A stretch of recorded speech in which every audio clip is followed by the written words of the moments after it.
amal, ya. Bukan berarti nggak boleh. Hadis yang dhaif tetap boleh menjadi sandaran untuk amal yang kita laksanakan. Nah, kapan dimulainya mandi untuk sholat Id? Ini dimulai ketika sudah melewati tengah malam. Dalam mazhab Syafi'i, kesunahan mandi dalam rangka Idul Fitri dan Idul Adha itu dimulai melewati tengah malam. Taruhlah jam 1 ya. Jam 1 malam itu sudah boleh kerjakan itu. Untuk mandi hari Id. Berbeda dengan Jumat ya. Mandi untuk hari Id ya, itu juga disunnahkan untuk mereka yang tidak akan berangkat sholat Id. Tetap disunnahkan karena itu hari raya ya. Jadi walaupun umpamanya orang tidak akan berangkat sholat Id ke masjid atau ke lapang gitu ya, itu tetap disunnahkan untuk mandi dalam rangka Idul Fitri, Idul Adha.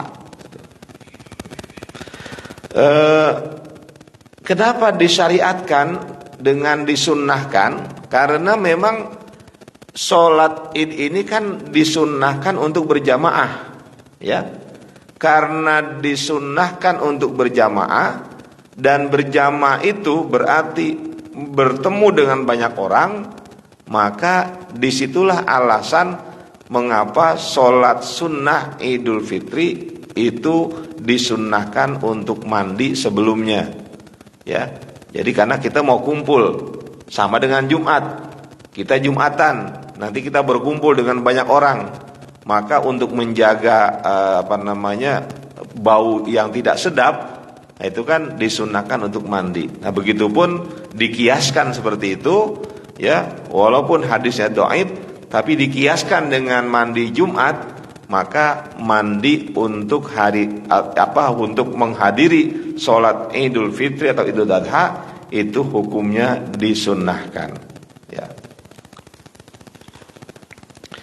Yang ketiga, lil ihrami bil haji au bil umrati, yaitu mandi disunnahkan untuk ihram haji atau ihram umroh. Jadi kalau kita mau melaksanakan ibadah haji, itu kan rukun yang pertama adalah ihram, ya. Nah, ketika kita akan melaksanakan dengan mengawali dengan ihram, niat ihram tadi, sebelumnya disunnahkan untuk mandi. Begitupun di saat kita umroh, ya, disunnahkan untuk mandi. Bahkan tidak itu saja, ya, dalam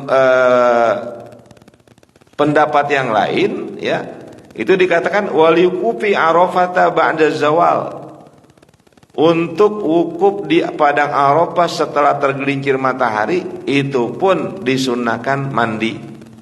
Walidukhuli Makkah, begitupun ketika akan masuk kota Mekah, disunnahkan mandi karena kota suci, ya. Wa mabitu Muzdalifah, ketika akan bermalam di Muzdalifah, ya.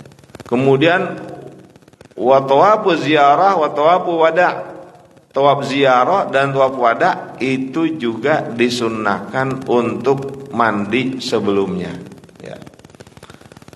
Nah, ini karena ada hadis dari riwayat Zaid bin Thabit, ya, yang menyatakan hal seperti itu, ya. Para bapak dan ibu yang saya hormati,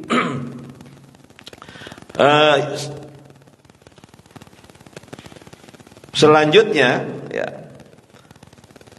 ulama Malikiyah mengatakan bahwa al-ghuslu lit-tawafi was-sa'yi wal wuqufi bi Arafata wal Muzdalifah mustahabbun, amma lil ihrami walidukhuli Makkah fahuwa sunnatun.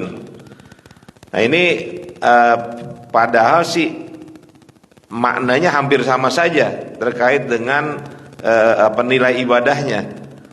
Kalau menurut ulama Malikiyah, mandi untuk melaksanakan tawaf, sa'i dan wukuf di Arafah serta bermalam di Muzdalifah itu hukumnya mustahab. Artinya apa? Sesuatu yang disukai, gitu ya. Kemudian kalau mandi untuk ihram dan masuk kota Mekah itu hukumnya sunnah. Ya, ini istilah-istilah yang secara makna sih hampir sama antara mustahab dan sunnah. Kan kita kenal ada mustahab, ada mandub, ada sunnah. Ya, ini secara nilainya ya hampir sama saja. Satu ibadah yang bukan wajib tapi hanya dianjurkan atau disunnahkan. Rabi'an, yang keempat, li sholatil kusufi, ya, wal khusufi wal istisqai, disunnahkan untuk mandi dalam rangka akan menghadiri sholat gerhana matahari, wal khusufi sholat gerhana bulan, wal istisqai dan sholat meminta hujan. Apa alasannya? Ya, sekali lagi ini mengkias dari Jumat, li'annaha ibadatun yajtami'u lahan nasu, karena semua itu adalah ibadah di mana akan berkumpul bersama orang banyak. Ya, maka di sini mengkias, menganalogi kepada sunnah mandi Jumat, ya. Karena mandi Jumat itu juga dihadiri karena Jumatan itu di hari banyak orang, maka disunnahkan mandi agar kita lebih harum lah, nggak ada baunya. Nah, begitupun sholat sunnah kusuf, ya, sholat gerhana atau sholat minta hujan, karena dia sifatnya adalah sholat yang disunnahkan berjamaah, maka dikiaskan, dianalogikan dengan sholat Jumat dan sholat Id, ya. Yang kelima, li ghuslil mayyiti al muslimi awil kafir, memandikan mayit baik itu muslim atau kafir, ya. Wa huwa mustahabun indal malikiyati mandi setelah memandikan mayit itu hukumnya sunnah menurut ulama Malikiyah, Syafi'iyah dan Hanabilah, ya. Jadi sunnah itu. Lah emang orang kafir boleh dimandiin? Boleh, ya. Jadi orang kafir itu boleh dimandiin. Ketika dia meninggal kita mandiin, boleh. Kita kapanin, boleh, ya. Yang enggak boleh apa? Nyolatin, ya. Itu. Ini dalam fikih jelas dikatakan bahwa orang kafir itu ketika dia meninggal umpamanya dimandiin, boleh enggak kita mandiin? Ya boleh. Ya. Boleh enggak kita mengkafani? Boleh. Boleh enggak kita menguburkan? Boleh, tapi dikubur non muslim, ya, di kuburan bukan yang muslim. Nah, kalau menyolati enggak boleh, ya. Menyolati. Mendoakan juga enggak boleh, gitu ya. Umpamanya ada tetangga kita orang non muslim kemudian meninggal, kan ada satu kewajiban kita sebagai tetangga, yaitu apa? Ikut berduka. Datang, ya, nggak ada masalah.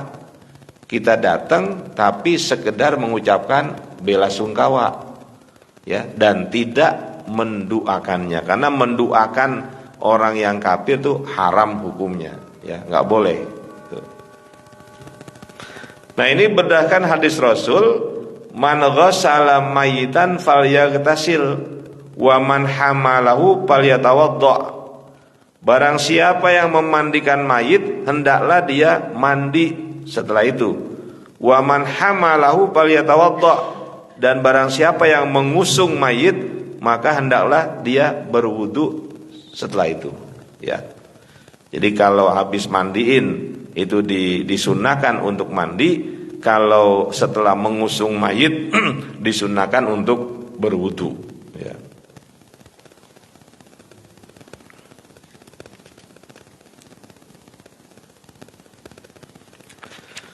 Yang berikutnya, ya. Wa qala al-Hanafiyatu, ulama-ulama di kalangan Hanafiyah mengatakan la yajibu, ya. Jadi mandi setelah memandikan mayit ini hukumnya enggak wajib, hanya sunnah, karena ada hadis la ghusla alaikum min ghuslil mayyiti. Tidak ada kewajiban mandi atasmu setelah memandikan mayit, ya. Berikutnya yang keenam, lil mustahadati, bagi perempuan yang istihadah, yaitu perempuan yang sudah lewat masa haidnya umpamanya, tapi masih mengeluarkan darah. Nah ini disebut darahnya darah istihadah, berarti bukan lagi darah haid. Kalau sudah seperti itu, maka dia tetap wajib sholat dan tetap wajib puasa Ramadan, ya, karena masa maksimal banyaknya hari saat dia haid itu sudah terlewati, padahal darahnya masih keluar, maka dia dalam keadaan istihadah. Nah orang yang istihadah, ya, yusannul ghuslu inda syafi'iyati wal hanabilati lil mustahadati likulli sholatin. Disunnahkan mandi menurut ulama Syafi'iyah dan ulama Hanabilah bagi perempuan yang mustahadah ketika setiap kali akan sholat, termasuk pendapatnya Imam Malik, ya. Ini jadi begini, kalau orang haid, ya, setelah masa haid selesai, ya, itu kan mandi, ya, mandi wajib, ya. Namun setelah dia mandi wajib, ternyata darahnya masih keluar, sedangkan masa haid yang paling lama itu sudah berlalu, sudah terlewati, berarti dia istihadah, ya. Karena istihadah, maka menurut ulama Syafi'iyah, Hanabilah itu disunnahkan mandi setiap kali akan sholat, ya, sunnah itu. Nanti untuk ibu-ibu tentunya, ya, atau remaja, yaitu harus mengenakan apa namanya, ya, sesuatu lah, bisa yang dijual sekarang itu, ya, untuk menahan darah. Karena dia wajib sholat, itu tetap wajib sholat walaupun darahnya tetap keluar. Wa dalilu nadbil ghusli, ya, dalil disunnahkannya mandi bagi perempuan yang mustahadah, ya, anna Ummu Habibata istaihadat. Ummu Habibah itu sedang haid, ya, sedang istihadah, maaf. Ummu Habibah sedang mengalami istihadah. Fasa'alatin Nabiyya SAW, lalu dia bertanya kepada Nabi. Fa'amaroha ay antagtasila, maka Nabi memerintahkan Ummu Habibah untuk mandi. Fakanat tagtasilu inda kulli sholatin, dan dia mandi di saat, ya, akan melaksanakan setiap sholat yang 5 waktu, ya. Jadi di sini jelas bahwa orang yang istihadah itu disunnahkan untuk mandi setiap kali akan melaksanakan sholat yang 5 waktu. Ada beberapa hadis yang lain di sini. Yang ketujuh, lil ifaqati min jununin au igma'in au sakrin, disunnahkan mandi bagi orang yang sudah sadar dari penyakit gila, atau sudah siuman gitu dari ayan, atau sudah siuman dari mabuk, itu disunnahkan mandi, ya. Jadi kalau ada orang yang ayan gitu, ya, ayan kemudian sudah selesai itu ayannya, ya, dia kembali sadar, ya, dari apa? Dari ayannya. Nah itu disunnahkan untuk mandi, ya. Yang kedelapan, indah hijamatin, yaitu ketika selesai bekam, ya bekam itu disunahkan mandi. Tapi kalau kita mengacu kepada terapis tuh, orang-orang yang terapi, ya orang yang melakukan terapi itu biasanya dilarang tuh, ya mandi setelah hijamah. Karena nanti akan tidak bagus buat kesehatan. Dia menunggu beberapa saat itu, ya. Nah, mungkin yang dimaksud ini setelah beberapa saat, ya, beberapa saat itu disunahkan untuk mandi. Wa fi lailati bara'atin, dan disunahkan mandi pada malam nisfu Sa'ban, ya. Itu nisfu Sa'ban disunahkan untuk mandi, ya, pada malam nisfu Sa'ban, yaitu malam pertengahan di bulan Sa'ban. Bahkan kalau ada orang yang tahu, karena mungkin atas dasar pengalaman, saya tidak paham ini, orang tahu bahwa ini malam Lailatul Qadar, itu pun menurut Prof. Wahbah Az-Zuhaili itu disunahkan untuk mandi, itu disunahkan mandi. Bab ya mungkin saja kalangan tertentu itu memahami dengan tanda-tanda yang diberikan Rasul, ini malam Lailatul Qadar, ya. Ketika dia meyakini itu, maka disunahkan baginya untuk mandi sunnah, ya. Ya. Saya kira ini yang kita bahas pada malam hari ini, ya, terkait dengan mandi sunnah. Mungkin yang paling sering kita lakukan adalah mandi Jumat, ya. Tapi masalahnya niat apa enggak, gitu kan, ya. Kalau tidak niat, ya enggak jadi, gitu kan. Nah, kita harus niatkan ini adalah mandi untuk menghadiri sholat Jumat, ya. Dan silahkan saja, karena menurut mazhab Imam Syafi'i itu sudah bisa dilakukan pada saat sudah masuk waktu subuh, ya, pada waktu subuh. Ya, nanti kalau mau Jumatan udah nggak perlu lagi, ya, untuk mandi, itu seperti itu. Saya kira ini, mohon maaf kalau ada banyak hal yang tidak sempurna saya sampaikan, ya. Mudah-mudahan manfaat. Sekali lagi, walaupun ini sifatnya sunnah, tapi justru saya katakan seringkali yang sunnah inilah yang menjadikan seseorang menjadi mulia di sisi Allah Subhanahu wa taala, ya. Demikian, mungkin ada yang ingin mendalami, silakan.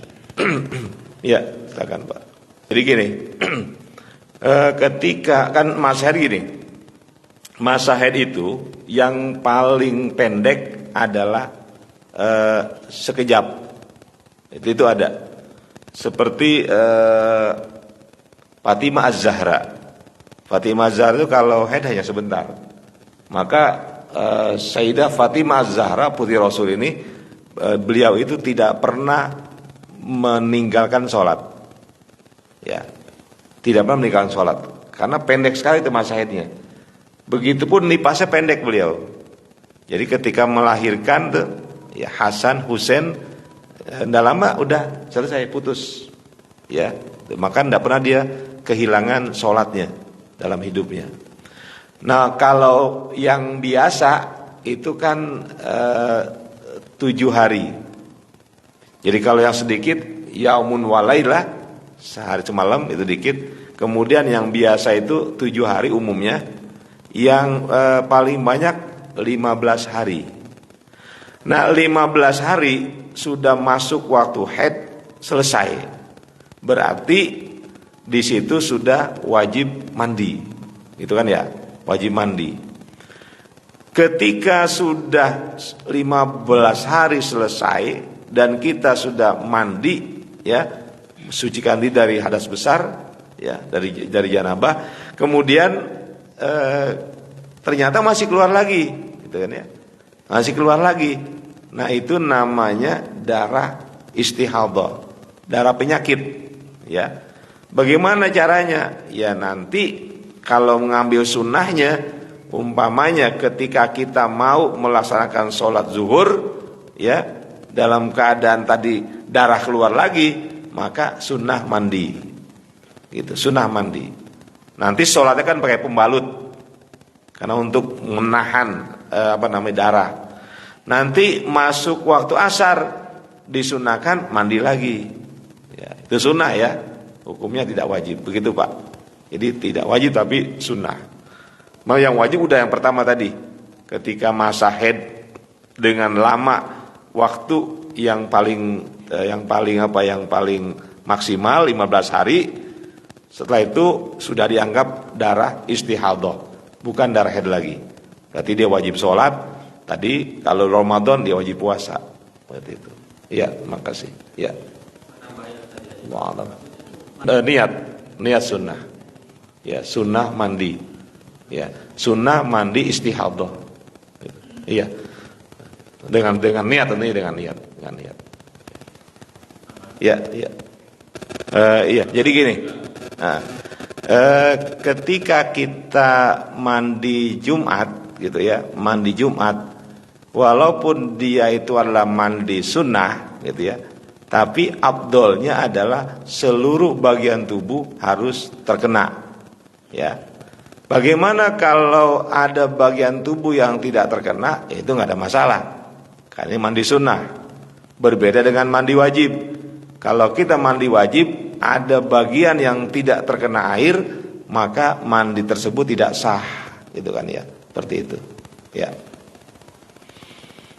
ya cukup. Makasih.